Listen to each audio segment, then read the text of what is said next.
ಒಂದು ಸರ್ಕಾರಿ ನೌಕರಿ ಸಂಬಂಧ ಒಂದು ಗೌರ್ಮೆಂಟ್ ಜಾಬ್ ಸಂಬಂಧ ಹೆತ್ತ ತಾಯಿನ ಸುಪಾರಿ ಕೊಟ್ಟು ಕಲ್ಸೋದಂದ್ರ ನಿಜವಾಗ್ಲೂ ನಮ್ಮ ಜಗತ್ತಿನೊಳಗೆ ಏನೇನ್ ನಡೆಯಕತ್ತ ನಮಗ್ ಗೊತ್ತಿಲ್ಲ. ಯಾಕಂದ್ರ ಈಗ ಜಸ್ಟ್ ಮೊನ್ನೆ ಒಂದು ರೀಸೆಂಟ್ ಇನ್ಸಿಡೆಂಟ್ ಬಳ್ಳಾರಿನ ಹೊಸಪೇಟೆ ಕಡೆ ಗೊತ್ತಿಲ್ಲ, ಒಬ್ಬ ಹುಡುಗ ಜಸ್ಟ್ ಗೇಮ್ ಆಡ್ಬಿಡ ಅಂದ್ರ ಅವ್ರ ಮನೆಯೊಳಗ ಸಿಟ್ಟು ಬಂದು ಏನ್ ಮಾಡ್ಯಾನ, ರಾತ್ರಿ ಎಲ್ಲರೂ ಮಲ್ಕೊಂಡಾಗ ಅವ್ರ ತಂದೆ ತಾಯಿ ಅಕ್ಕ 3 ಜನನ ಕೊಲೆ ಮಾಡ್ಯಾನ.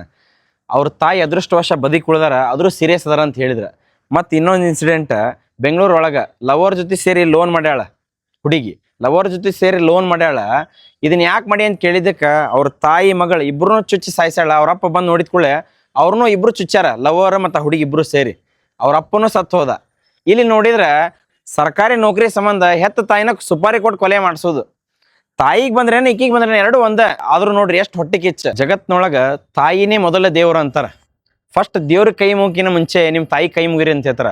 ಆ ತಾಯಿನೇ ಸುಪಾರಿ ಕೊಟ್ಟು ಸಾಯಿಸ್ತಾರ ಅಂದ್ರೆ ಇವ್ರ ಕರ್ಮ ಯಾವತ್ತೂ ಯಾರನ್ನೂ ಬಿಡಂಗಿಲ್ಲ. ಇವ್ರ ತಾಯಿಗೆ ಮಾಡ್ಯಾರಂದ್ರ ಮುಂದೆ ಇವ್ರಿಗೂ ಆ ಪರಿಸ್ಥಿತಿ ಬರ್ತೈತಿ. ಇವತ್ತಿನ ಮಕ್ಕಳಿಗೆ ಏನ್ ಶಿಕ್ಷಣ ಕೊಡಾಕತ್ತವ್ರು ನಮಗಂತೂ ಗೊತ್ತಿಲ್ಲ. ಮನೆ ಒಳಗ್ ಮಾತ್ರ ಒಳ್ಳೆ ಸಂಸ್ಕಾರ ಹೇಳ್ಕೊಡ್ರಿ. ಫಸ್ಟ್ ತಾಯಿನೇ ಮೊದಲ ದೇವರು. ತಾಯಿ ಅಂದ್ರೆ ಏನ್, ಹೆಂಗ ಗೌರವ ಕೊಡ್ಬೇಕು, ಅವ್ರನ್ನ ಹೆಂಗ್ ಗೌರವಿಸ್ಬೇಕಂತ ಹೇಳ್ಕೊಡ್ರಿ. Thank you.